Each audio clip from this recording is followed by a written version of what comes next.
Çështja e parë që duhet sqaruar në këtë situatë është që Kosova është përmend nga presidenti amerikan në një kontekst, një shpjegim, një situatë tjetër, gjithsesi për paralele dhe të interesit të këtij presidenti atipik që ka Shtetet Bashkuara të Amerikës, që kërkon njohjen e kontributit në angazhimet veta të votrave, të konfliktit ose të mosmarrëveshjeve që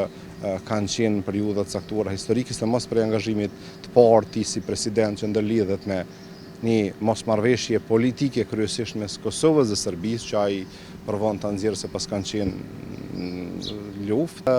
dhe të një konflikti tjetër të armatosur që ishte mes Pakistanit dhe Indisë. Interesi i Shtetet Bashkuara për Kosovën dhe rajonin ka një raport historik. Dhe me gjithë këtë pauzë të krijuar sidomos kohëve të fundit e posaçërisht nën qeverisjen e Kurtit, Shtetet Bashkuara të Amerikës nuk është se patën interes dhe neve na erdhi si befasi edhe përdorimi i emrit Kosovë në kontekstin e raporteve të cilat shpjegoheshin në postimin e presidentit Trump. Rikujtimi i një ngjarje nga ana e presidentit Trump për neve pat atë rëndësinë që u përmend emri Kosovë. Se kur do të vijë ai moment që të ketë një reaktivizim të konkretizuar të administratës Trump në raport me Ballkanin, posaçërisht raportet Kosovë-Serbie, këtë dertin tonë që kemi dialogun, unë prapë po them, Republika e Kosovës se ka për obligim vetëm të jetë e përgatitur, pra të ketë intencionet e veta dhe të jetë e përgatitur për çdo situatë. Përndryshe, si pasojë e rrethonave tjera gjeopolitike, nuk është që ky interes mund të aktivizohet shpejt për Kosovën. E vetmja gjë që është pozitive është që ka një rikujtim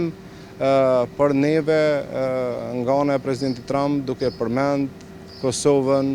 qoftë edhe për shpjegimin e një konteksti tjetër të një situate të asaj që megjithatë Shtetet Bashkuara të Amerikës edhe në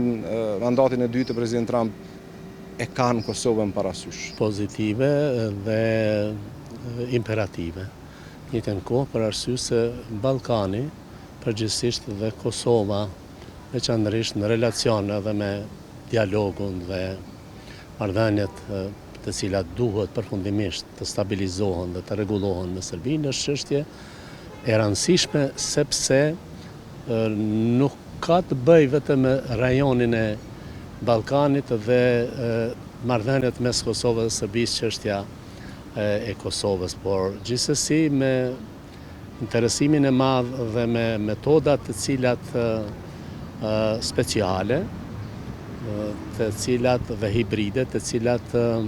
Federata Ruse përmes eksponentëve të saj, veçanërisht Putinit dhe qeverisë së tij, përpiqet në forma të ndryshme, hera herës direkte, herë indirekte, dhe me metoda specifike speciale të ndikojë në destabilizimin e Ballkanit, me përqendrim të veçantë edhe në Kosovë dhe ndikimin të Serbia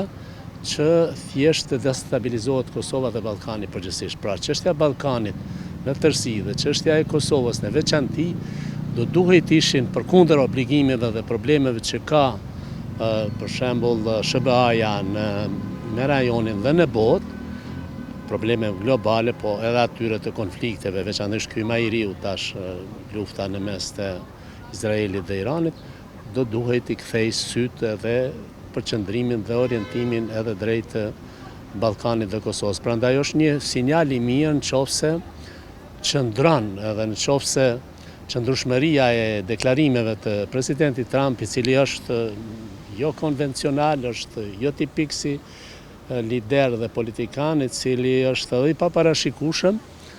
do t'ishte shenjë i mirë dhe është sinjal pozitiv. Çfarë veçorish ka personale dhe karakter të një politikani me stilin e veprimit më tepër të showmenit dhe të biznismenit, pra në zgjidhjen, prerjen shpejt dhe me efikasitet dhe vendosmëri të problemeve dhe lidhjes së marrëveshjeve, ndikimit në këtë rast,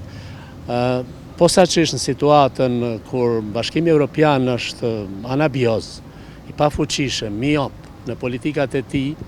edhe në relacion me dialogun Kosovë-Serbi, patjetër që tani besoj që këshillëdhënësit e zotit Trump do duhet ta orientonin që atë që sidomos sekretari i jashtëm, cili e njeh mirë çështjen e Kosovës dhe të Ballkanit, ta orientonin që në Kosovë do duhej domosdoshmërisht dhe drejt për drejt të involvohet SBA-ja